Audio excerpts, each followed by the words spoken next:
ஒரு ஊரில் 3 மரங்களை நட்டு வச்சாங்களாம். இந்த 3 மரங்களும் ரொம்ப பெருசாக உயரமாக வளர்ந்து வந்துச்சான். கொஞ்ச நாள் கழித்து இது மெச்சூர் ஆனிச்சான். மெச்சூர் ஆனதுக்கப்புறம் தங்களுக்குள்ளேயே பேச ஆரம்பிச்சிச்சுங்களாம், நீ என்னவாக விரும்புகிற அப்படின்னு சொல்லிட்டு. முதலாவது உள்ள மரம் சொன்னிச்சான், நான் அந்த ராஜாக்கள் பயணம் செய்யக்கூடிய ஒரு படகாக மாற ஆசைப்பட்றேன், அப்போ தான் என்னோடய உயர்வு அதிகமாக இருக்கும் அப்படின்னு சொல்லிச்சான். இன்னொரு மரத்துக்கிட்ட கேட்டதுக்கு, இந்த ராஜாக்களை என்னோட தொட்டியில் தான் போட்டு கொண்டாடுறபடியான நான் ஒரு தொட்டியாக மாற போகிறேன் அப்படின்னு சொன்னிச்சான்.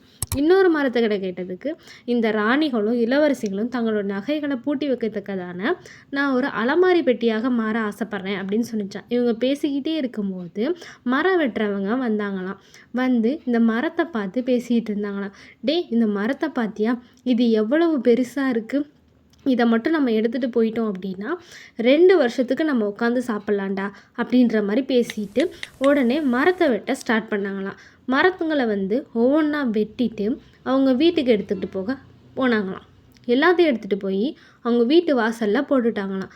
போட்டுட்ட உடனே இதை பார்த்த உடனே அந்த பையனோட மனைவி அந்த மாமனார்கிட்ட போய், என்னோட குழந்தைக்கும் தொட்டி செஞ்சு தந்தால் நல்லா இருக்கும் அப்படின்னு சொல்லிட்டு அந்த மாமனார்கிட்ட வேண்டுகோள் கேட்டாங்களாம். உடனே அந்த மாமனாரும் சரின்னு சொல்லி ஒரு தொட்டியை செஞ்சு கொடுத்துட்டாராம். அந்த தொட்டியை செஞ்சு கொடுத்ததுக்கப்புறம் அவங்களோட பிள்ளையை கொண்டு அந்த தொட்டியில் வச்சு அழகு பார்த்தாங்களாம். இதை பார்த்துக்கிட்டே இருந்த அந்த தாத்தாவோட மனைவி, ஏயா இத்தனை நாளாக நான் உங்ககிட்ட சொல்லிக்கிட்டே இருந்தேனே, எனக்கு ஒரு அலமாரி செஞ்சு கொடு, அலமாரி செஞ்சு கொடுன்னு சொல்லி நீ எனக்கு எப்பயாவது செஞ்சு கொடுத்தியா, இப்போ உன் மருமகள் கேட்டோடனே நீ அதை மட்டும் செஞ்சு கொடுத்துருக்கியே அப்படின்னு சொல்லிட்டு என் மேலே இவ்வளோதான் அன்பா அப்படின்னு சொல்லிட்டு அவங்க சண்டை போட்டாங்களாம். அதுக்கேமா நீ வருத்தப்படுற, நான் உடனே உனக்கு இன்னொரு அலமாரி செஞ்சு தரேன், இங்கே வா அப்படின்னு சொல்லி கூட்டிகிட்டு போய் தன்னோட மனைவிக்கும் ஒரு அலமாரி பெட்டியை செஞ்சு வச்சாங்களாம். செஞ்சு முடித்ததுக்கப்புறம் தன்னோட மகன் அப்பா கிட்ட, அப்பா நம்மக்கிட்ட இன்னும் மரங்கள் நிறையா இருக்குது, இந்த மரங்களையும் ஏதாவது பொருளாக செஞ்சு நம்ம போய் பக்கத்து நாட்டில் விற்றுட்டு வந்தோம் அப்படின்னா நமக்கு இன்னும் அதிகமான வருவாய் நமக்கு கிடைக்கும்ப்பா அப்படின்னு சொன்னாங்களாம். சரிதான், நம்ம அதே மாதிரியே செய்யலாம் அப்படின்னு சொன்னானா. அதுக்கு முன்னாடி நம்ம நாட்டுக்கும் பக்கத்து நாட்டுக்கும் இடையில இருக்க இந்த ஆற்றை கடக்கிறதுக்கு நமக்கு ஒரு படகு தேவைப்படுதுப்பா, முதல்ல நம்ம 2 பேரும் சேர்ந்து ஒரு படகை உருவாக்கிறோம் அப்படின்னு சொல்லிட்டு ஒரு படகை உருவாக்க ஸ்டார்ட் பண்ணாங்களாம். கொஞ்ச நேரத்துலேயே படகும் ரெடி ஆயிடுச்சான். ரெடி ஆனதுக்கப்புறம் இதை நம்ம நாளைக்கு எடுத்துகிட்டு போய் நம்ம முதல்ல போய் அந்த நாட்டை நம்ம பார்த்துட்டு வந்துடலாம், எப்படியெல்லாம் இருக்குது, எப்படியெல்லாம் விற்கலாம்னு சொல்லிட்டு நம்ம பார்த்துட்டு வந்துடலாம் அப்படின்னு சொல்லிட்டு நைட்டு எல்லோரும் நிம்மதியாக தூங்கினாங்களாம்.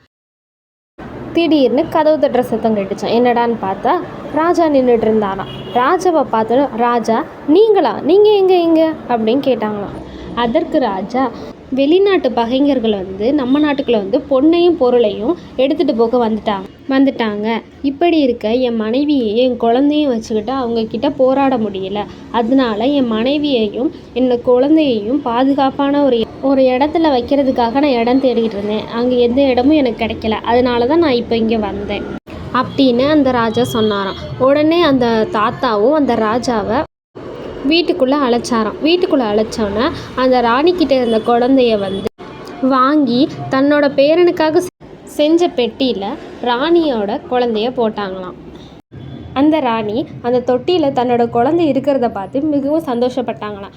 கொஞ்ச நேரம் கழித்து அந்த நகைகளை அவங்களோட மனைவிக்காக செய்யப்பட்ட அலமாரி பெட்டியில் நகைகளை வச்சுக்கிட்டாங்களாம். அதுக்கு வெளியில் மன்னரும் அவர்களோட சேவகர்களும் சேர்ந்து இந்த ஆற்றை கடக்கணும், அதுக்கு நமக்கு ஒரு படகு தேவைப்படுது, இந்த ராத்திரியில் நம்ம என்ன பண்ண போகிறோம் அப்படின்னு சொல்லி பேசிகிட்டு இருந்தாங்களாம். பேசிகிட்டு இருக்கையில் அந்த தாத்தா உடனே காலையில் தான் நானும் என் மகனும் சேர்ந்து ஒரு படகு செஞ்சோம், அந்த படகை நான் உங்களுக்கு தரேன், நீங்கள் அந்த படகை எடுத்துகிட்டு போய் மன்னர்கிட்ட பேசிட்டு வாங்க அப்படின்னு சொல்லிட்டு அனுப்பிச்சாராம்.